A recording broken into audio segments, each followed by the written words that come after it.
Hello there. Sorry I disappeared for like a week, but I got something interesting this time. So after jumping from the Quest 2 to the Quest Pro, I've been using my Quest Pro for about a year now. I have a more solid, in-depth review on this thing that I can give to you guys.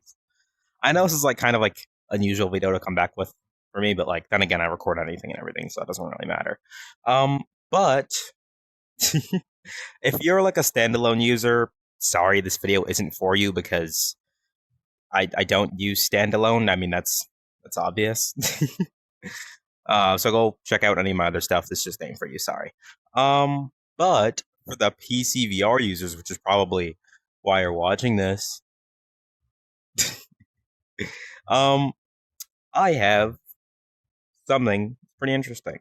So, after about a year of using my Quest Pro, and from when I made that first jump from the 2 to the Pro, I'm gonna be honest, we're gonna start off with this. The visual clarity is insane. The jump is massive. It's like you go from seeing pixels to seeing no pixels, like at all. Like they're just gone. It's absolutely insane. Um, so I'm gonna start with the upsides, then I'm gonna kind of go with like the downsides. Um, Upsides, really great visual quality. Oh, and another thing, the colors compared to the Quest 2 absolutely pop. Like the colors just look so much less like what's it called? Dead. They look colors look more alive if that makes any sense. And another thing, like if you're Steam VR VRChat user, the foveated rendering with the eye tracking just also really top notch because there's no like blurry edges around the lenses like the Quest 2 had, where like there's just like the edges would get blurry or you'll start to see like more pixelated. That on the Quest Pro, oh, world menu. That on the Quest Pro just doesn't. It's not a thing. Pretty much, it's non-existent. Even compared to something like the 3, but that's not what this video is about. They're just gone. Also, another really amazing upside is the next one is the controllers.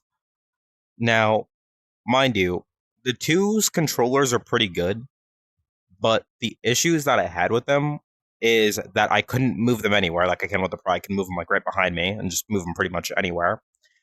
With the 2, you couldn't do that because they would start spinning and it would like be in place and it'd be really awkward and it would do that or whatever. The Pro doesn't have that obviously because the controllers have like cameras on them. Um,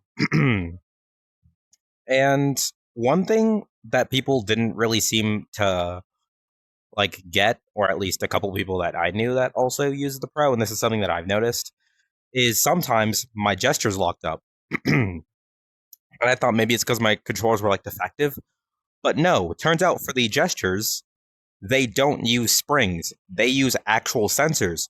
So if there's like layers of dirt from like your hand or like your skin or whatever, your gestures will lock because it'll think that your finger is always on it. So keep your controllers clean. It's even more important like when you're using the Quest Pro controller menu. Um, that's really important, especially when you're using the Pro controllers. Keep them clean because you'll notice your gestures will start locking up.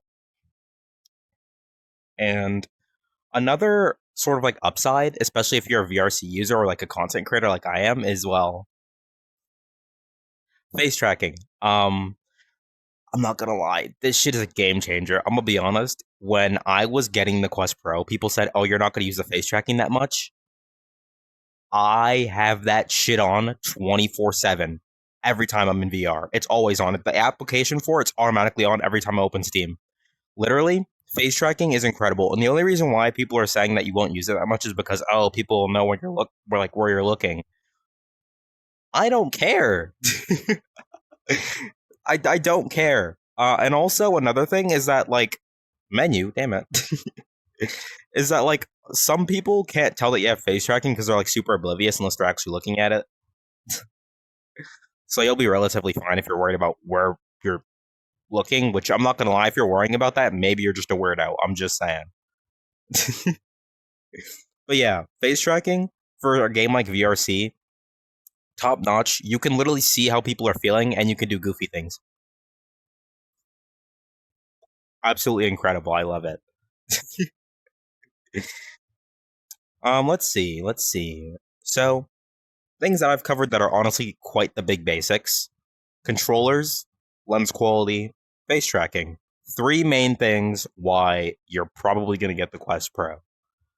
And these are the three big main reasons why I use it. And now, here's a fourth one: comfort.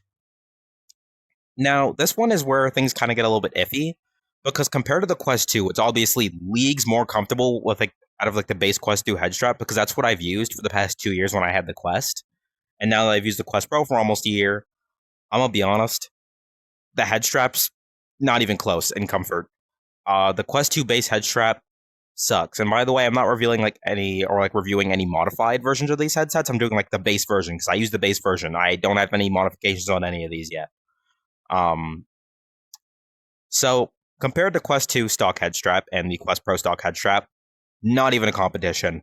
The Quest 2 one sucks. We all know this. Um, but the Pro is where things get a little bit iffy because while it is really comfortable, for some people the forehead strap really bothers them. And to those people, I say, you have a weird chrome dome. Like, too bad, little bro. I don't know what to tell you. I'm joking. But yeah, uh, different head people with like different head shapes have had issues with the Pro's like base forehead plating. I haven't. It's been really comfortable, but people have gotten like different forehead plating thingies to make it more comfortable. I haven't done that yet. I want to do that, but I want to get a full light blocker first. I have like the partial ones, but like I want to get like a full one first before I do that. Now, those are all like the upsides and upside isk of the Quest Pro. The downsides is if you're a content creator, I can really only recommend this to VRC content creators for the most part. And if you're a casual player who just wants face tracking, I say go for it. Really incredible headset. But now this is where we kind of start to get into the downsides. And one of those is the headset has issues. A lot of them that you have to kind of iron out at first. They were kind of bad. I'm gonna be honest. It was there were some of them were really awkward. Like literally, it got to the point. I don't think anyone else has to really experience this because anyone else I talked to that had a Quest Pro haven't really because the issues are kind of different for everybody. But at one point, I had to factory reset my headset because it was being horrible. But everything completely works now. After that, so I think that was just a me issue. And another thing is literally like every time I turn off my headset, put it down, put it back on, the mic would just be non-existent. And you want to know what the worst part is? The every time, like the way to fix this was to literally not, you guessed it, not quit Steam VR and rejoin it. And by quit it, I mean not shut it off my computer. I just mean exit the app from my headset and then reload it from my headset. That didn't work. And I was like, oh, what the fuck? So literally, what I had to do was I had to restart the entire headset to get the mic to work. And this is really annoying. So my way of solving this is because I leave the headset on the charger all the time. Because I'm gonna be honest, if you're using the Quest Pro with face tracking, you're not taking this thing off the cord unless you know that thing's max battery, and you could just run it for like a good 2 hours before you have to put it back on the charger. Like another 30 minutes to an hour. It kind of depends how good your charging cable is. I have the base Quest Pro one, and it charges rather quickly, but it's kind of iffy. I will say that. Like literally getting this headset and learning its like weird, awkward curves and the shit that it does is strange. And another inconvenience is the controllers. I know we're gonna like the controllers are really great. They do everything really great. Now we're gonna get to the inconveniences of these things. Sometimes when you use them, in some play spaces, not all of them, because this happens more or less in smaller play spaces like mines. Sometimes if you hold your controller in certain positions, or just hold them in a resting position, your hand will just offset like that. Like it'll be like this is where your hand will be. It'll just offset like that. And it's kind of annoying sometimes. Because like I know this is a problem with every VR headset. like every Quest headset. But I'm gonna be honest, that was far less of an issue on my Quest 2. Like, literally. And this had me thinking, why? Because my Quest Pro controllers use the same, if not similar, cameras to my headset. Why do my controllers do that?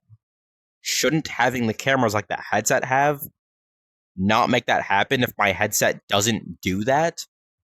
Like, any tech nerds can tell me that's like in the comments or whatever, but I don't know why that happens, genuinely.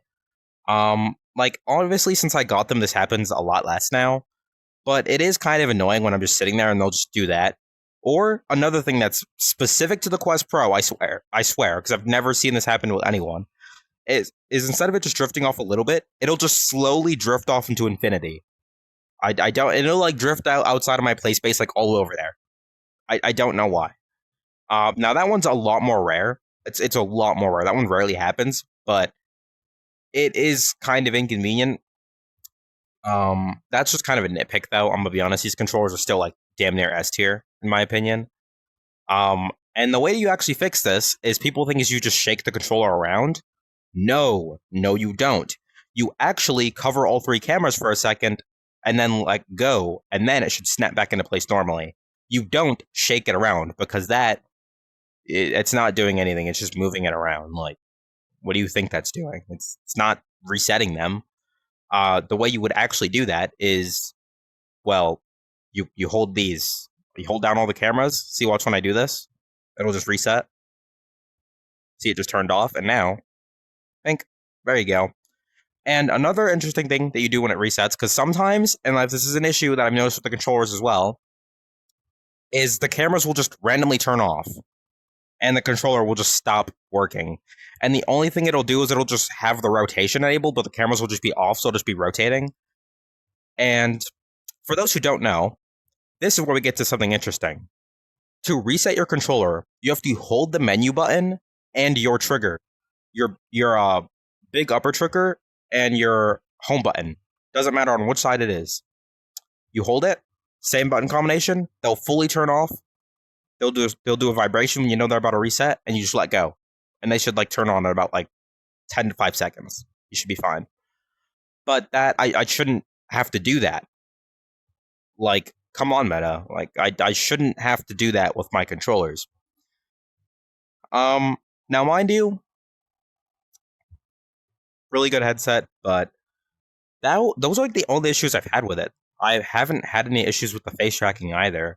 Although every so often, if you do want like maximum peakness, I do recommend like recalibrating your eye tracking like maybe every couple days.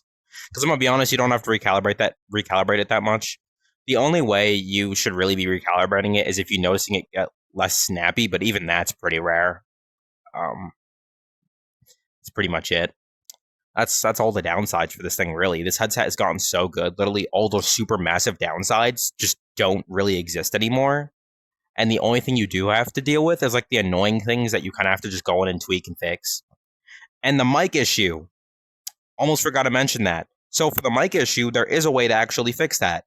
And that is getting an external mic, because I'm using the base Quest Pro mic right now, and it actually sounds pretty decent. Because I know people said it sounded like super horrible, but I'm gonna be honest, it doesn't sound half bad. And that I'm only saying that because like I'm running it through fucking Windows. I'm running it through a Windows filter.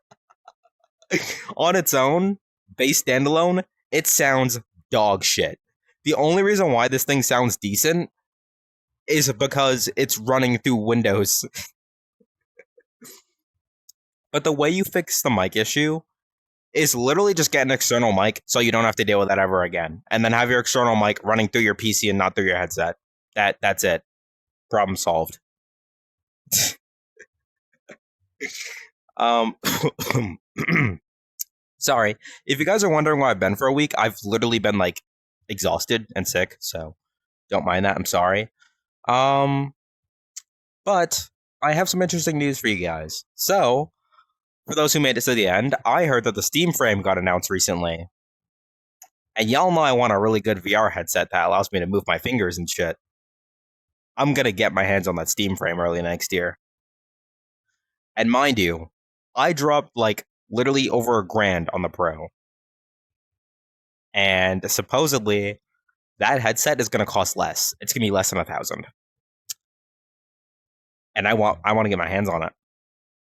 And if I say I want that thing, I want that thing. That headset looks fucking amazing. You could customize all sorts of things on it. So in the future, I'll get that one. I'll use that one for a bit, and then I'll do a video comparing that headset to the Pro. Yeah. For now, hope you guys enjoyed this unusual video. I don't usually do videos like this, but yeah. This was just sort of my in-depth review over, something like this. Also, someone has asked me about this, and I'm going to mention this right now before I end off the video. If you are a Quest PC VR user, I do not recommend getting the big screen Beyond. And here's a reason why. The big screen Beyond was meant to be more like an upgrade to the Index. Do not burn over $5,000 trying to set that thing up. It's not worth it. You're better off literally getting the new Valve headset that's coming out early next year for many, many, many times less. Don't do it. It's a waste of your money. I promise you it is, and you're not going to be happy. You're going to be like, dang it, I could have spent far less to get this more customizable headset. Shit, that sucks. Because I get it. The Beyond's great. But hold on. That's the only thing I'm going to say about that. Because the Beyond has its own issues too, but I'm not going to get into that. Anyways, hope you guys enjoyed the video. I'll see you probably next post, to be honest, or probably next live stream, because I haven't done that. I'm supposed to do that. Oops. Anyways, goodbye.